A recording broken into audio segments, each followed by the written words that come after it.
Well, 2 million Australians are being underutilised in the labour market, according to new parliamentary research commissioned by the opposition.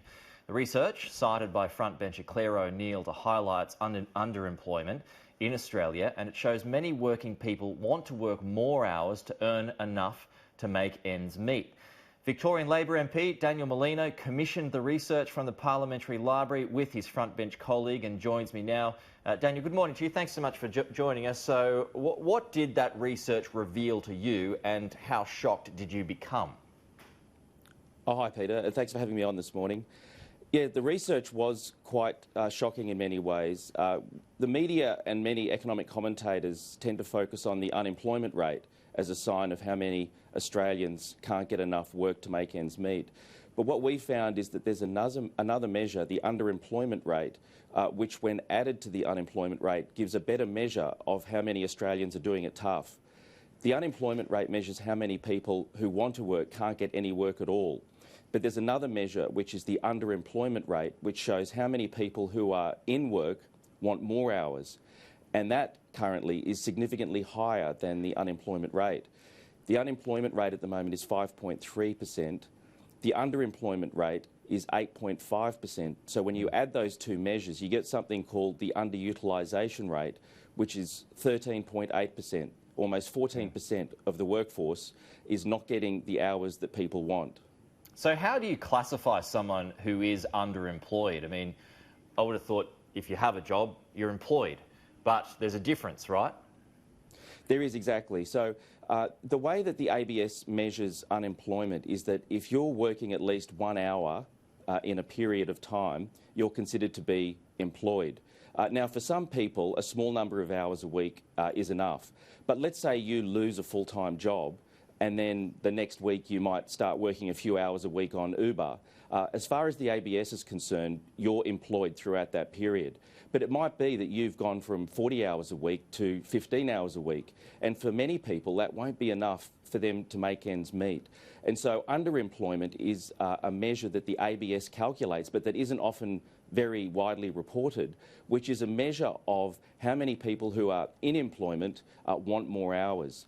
Now, if we go back to the 1960s, only about 1 in 10 Australians worked part-time. Now that's more than 3 in 10.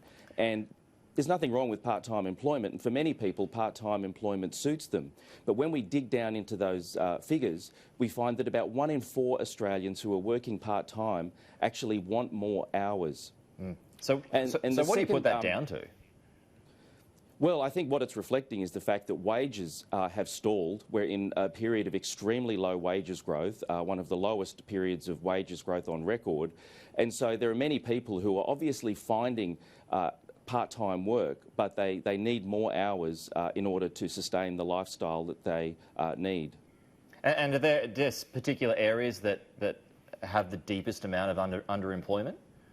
Well, exactly, and that's the second dimension of the data, which was perhaps the most shocking of all, which is that when you look at the unemployment and underemployment figures and get underutilisation numbers, what we find is that they vary significantly by region. So the ABS data is broken down into regions, generally of between 1 and 300,000 people. When you look at the very worst affected regions, there are many areas in regional areas, regional WA, regional Queensland, the Hunter. A lot of areas are experiencing underutilisation rates of over 18%. In other words, 1 in 5 people roughly in the workforce are either unemployed or they're not getting enough hours. And that's really what's reflected in the commentary we see, that many people are really struggling to make ends meet. And indeed, in a lot of these regional areas, not only is the underutilisation rate very high, but it's getting worse. We looked at what was happening to the underutilisation rate over the last 6 years, and we found that in many areas it was 4 or 5 percentage points worse today than it was 4 or 5 years ago. I guess this dovetails into the argument about the economy as well at the moment. But Daniel, I mean, I don't know if you've had a chance to look at this yet, but there's been an election study that was commissioned by the ANU that had a look back at the election, and it said, well, Labor did well on climate change, but it didn't do well, obviously. It didn't do well on the economy. So what are your thoughts on that, and how can that be reversed?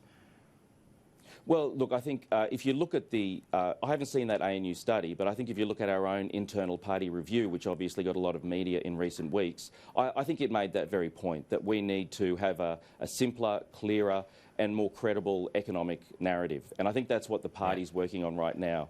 I think our first mission is to hold the government to account. We're 2.5 years from the next election, so it's way too early for us to have a whole slate of fully costed economic policies.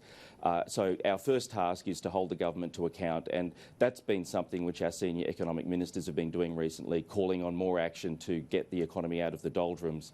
But it's clear that we need to focus on a very clear and credible economic message for the next election. Daniel Molino, appreciate your time this morning. Thanks so much for joining us.